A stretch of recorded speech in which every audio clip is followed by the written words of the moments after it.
নমস্কার বন্ধুরা, বিকালবেলায় সবাই অফিস থেকে এসছে। এখন কি বানান দেবো তো দিমাকে আসছিল না, তারপর আটা মাখা ছিল, আমি সেইটা দিয়ে এমনি রুটি বেলে নিয়েছি। এবার এই বাটিটাতে আমি রুটিটাকে দিলাম, এমনি ভাবে বসান দেবেন। আর এদিকে আমি ডিম নিয়েছি, ডিমটাকে আপনার ফাটাচ্ছি। এবার এই বাটির মধ্যে দিয়ে দিলাম। এবার অল্প পেঁয়াজ কুচি দিচ্ছি। এতে এই ঝটপট খাবার, যদি অল্প ডিম আর ঘরে আটা মাখা থাকে, অল্প সজওয়াইন চাটনি দিন দেবেন, অল্প গোলমরিচ গুঁড়ি দিন দেবেন, সামান্য অল্প নুন দিন দেবেন। আপনি চিলি ফ্লেক্স দিতেও পারেন, নাও পারেন, আমার আছে তাই আমি দিলাম, না দিতেও পারেন। এবার এটাকে আমি আস্তে আস্তে মুড়বো। আর এদিকে আমরা তেল তাড়তে দিন দিয়েছি।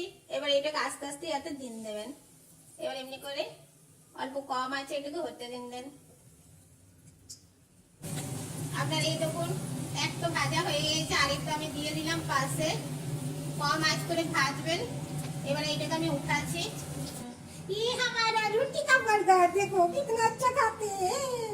हेलो हेलो, थोड़ा सा सॉस दे दो और गरम गरम खा कर देखो, और सब्सक्राइब जरूर करना।